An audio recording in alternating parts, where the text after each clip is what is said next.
Bueno, siguiendo con los casos clínicos, el siguiente caso es un caso clínico de interés. Se trata de un paciente joven de 24 años que ingresó a la clínica por medio de consulta externa de gastroenterología. Refirió un cuadro de 7 años de evolución consistente en una epigastralgia intermitente que se exacerbaba con la ingesta de café. En cuanto a antecedentes personales, solo sufría de una anemia ferropénica, una cefalea crónica, farmacológicos, consumo crónico de AINES, cirugías, ligadura de hemorroides, y lo llamativo de ese paciente joven es que a la revisión de síntomas por sistema tenía una pérdida de peso no cuantificada.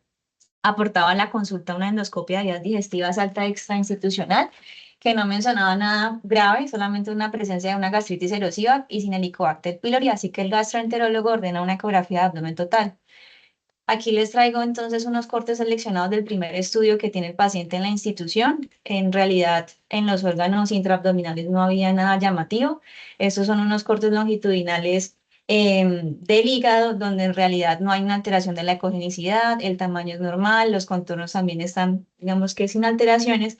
Sin embargo, al realizar una exploración de la región paraórtica, se observa esta lesión que corresponde a una imagen ovalada de unos contornos bien definidos, que tiene una ecogenicidad pues hipoecoica, que no compromete aparentemente las estructuras adyacentes, que no tiene flujo al Doppler color, y en el informe se sugiere que podría corresponder a una adenomegalia. Sin embargo, es necesario realizar un TAC de abdomen contrastado para su adecuada caracterización.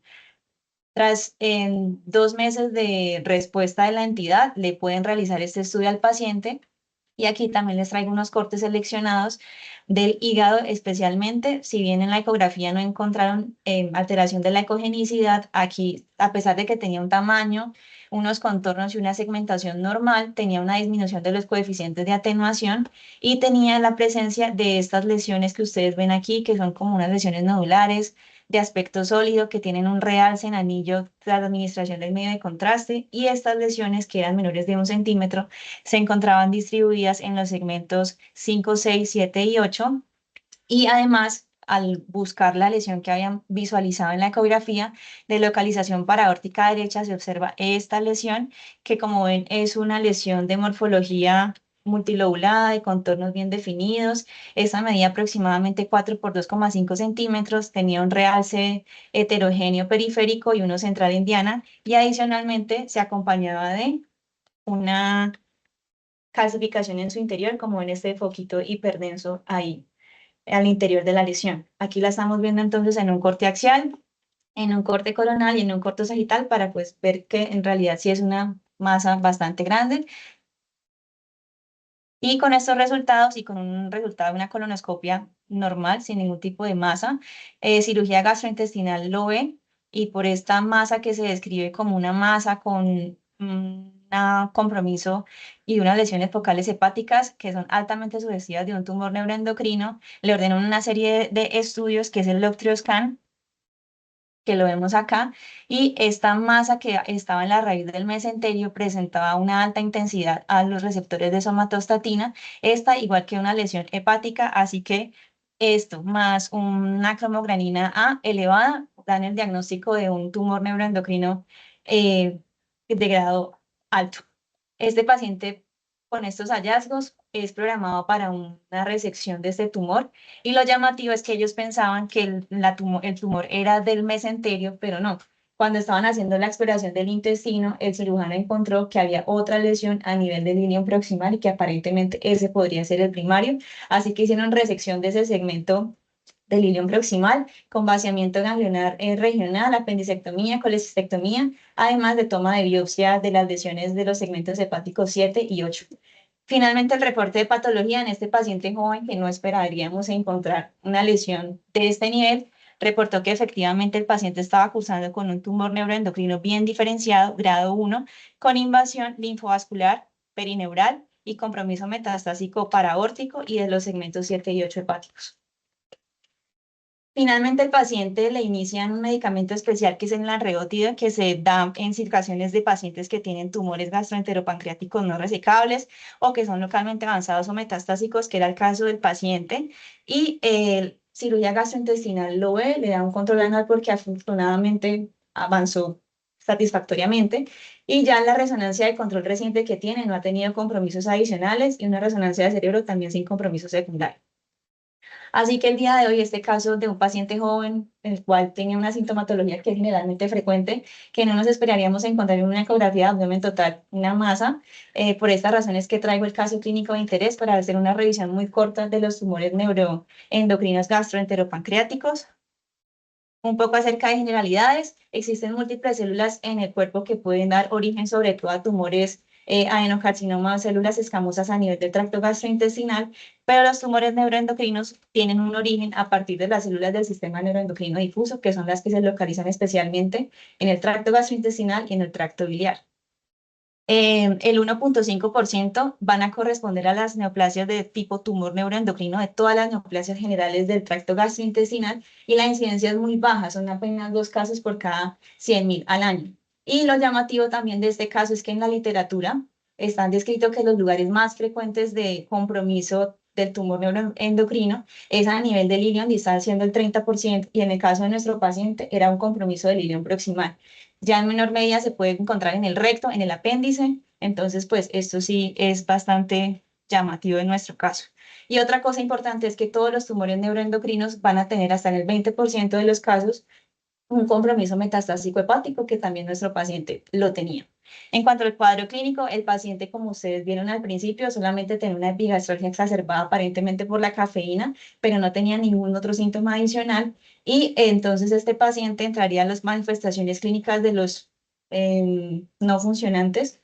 Ya estos pacientes que tienen este tipo de características pueden tener síntomas como obstrucción intestinal, ya cuando la masa tiene un compromiso localmente avanzado que genera ese efecto de masa. Y adicionalmente, pues pueden tener los síntomas por su metástasis a distancia. En cuanto a los factores de riesgo, lamentablemente no son conocidos, pero los reportes de casos que hay hasta la fecha refieren que lo más frecuente es encontrar en el sexo femenino, en ascendencia hispana o asiática, o que tengan comorbilidades asociadas como diabetes, colitis, u otro tipo de enfermedades, que tampoco era el caso de nuestro paciente joven. Y en cuanto a la diseminación al mesenterio, que era lo que también estaba cursando este joven, hay 4 tipos de forma.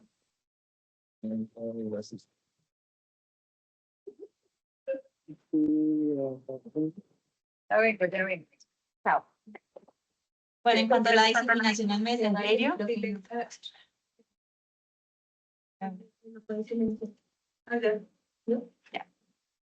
en cuanto a la diseminación al mesenterio, hay 4 formas que son.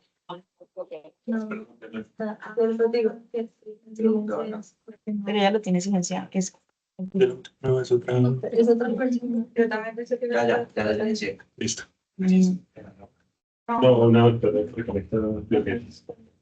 En cuanto a la diseminación al mesenterio, hay 4 formas descritas: propagación directa a lo largo de los vasos mesentéricos, a través de los vasos linfáticos, o también por medio de siembras embólicas, o por una siembra intraperitoneal. Sin embargo, no es que haya un tumor que tenga una única forma exclusiva de diseminación, sino que muchos tumores comparten diferentes vías. Y en cuanto a la clasificación, hay un artículo de Radiographics del 2007 que habla acerca de los tumores carcinoides y los carcinomas neuroendocrinos, pero por la Organización Mundial de la Salud hizo una clasificación donde ya los tumores carcinoides no se conocen de esta forma, sino que se dejan exclusivamente para las patologías pulmonares, y ahora estos tumores carcinoides son conocidos como los tumores neuroendocrinos bien diferenciados, que fue la patología de nuestro paciente, y los carcinomas neuroendocrinos, que corresponden a aquellos tumores pobremente diferenciados. Lo que vamos a ver en imágenes diagnósticas, aquellos que comprometen el ilion, si es bien diferenciado, es una lesión tipo polipoidal pequeña. Si ya es pobremente diferenciado, vamos a ver que ya tiene un componente ulcerativo y que puede cursar ya con metástasis. En cuanto al diagnóstico, todos estos pacientes le realizaron toda esa serie de estudios, que fue, bueno, cursó con unos niveles elevados de cromogranina A. La cromogranina es una proteína que liberan estas células endocrinas de este tipo de tumores. En la ecografía es muy variable los hallazgos, se puede ver como una masa hipoecoica rodeada por un halo hipoecoico. En nuestro caso lo vimos solamente hipoecoico y unos márgenes bien definidos sin este tipo de halo, y la sensibilidad es bastante baja ecográficamente. Solamente dicen que puede ser del 13 al 27%, se puede pasar por alto. Y la modalidad más utilizada es la tomografía. En la tomografía de abdomen podemos ver en la fase simple una reacción desmoplásica mesentérica con adenomegalias y puede o no puede haber calcificaciones. En la mayoría de literatura reportan que este tipo de tumor neuroendocrino va a tener en su interior calcificaciones hasta en el 70%. Y cuando tenemos la tomografía ya en fase contrastada, vamos a ver la presencia de unos pólipos intramurales o intraluminales con engrosamiento concéntrico o asimétrico de la pared intestinal. Y la característica de estos tumores es que son hipervasculares en los diferentes tipos de modalidades de imagen, tanto en TAC como en resonancia. Y la resonancia se deja para casos donde los hallazgos son inespecíficos en otras técnicas diagnósticas y también pues permite detectar mejor las metástasis hepáticas. En T1 y T2 usualmente se va a ver hipointenso, en T2 hiperintenso, como les dije, son altamente hipervasculares, entonces asimismo se va a ver en la fase arterial y también la heterogeneidad va a variar dependiendo del tamaño y del comportamiento del tumor. Otra cosa que describe la literatura es que estos tumores en resonancia magnética van a tener un fenómeno de washout hasta en el 70% de los casos.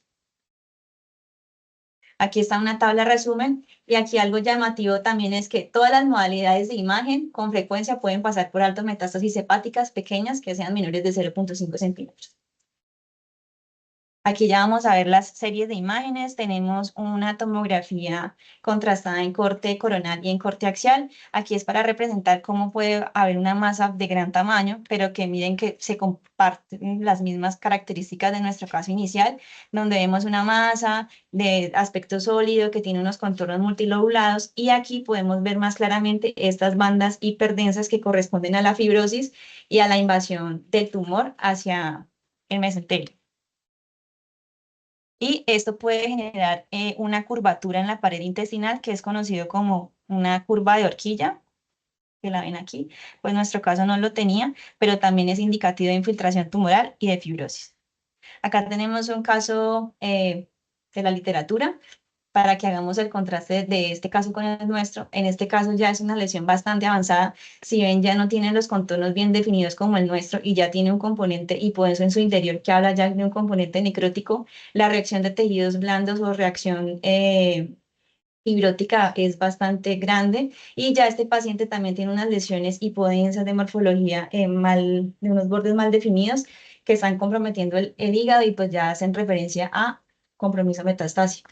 Algo a tener en cuenta entonces que también enfatizaban en la historia clínica de gastroenterología es que el paciente nunca tuvo síntomas adicionales ni síntomas obstructivos. ¿Por qué?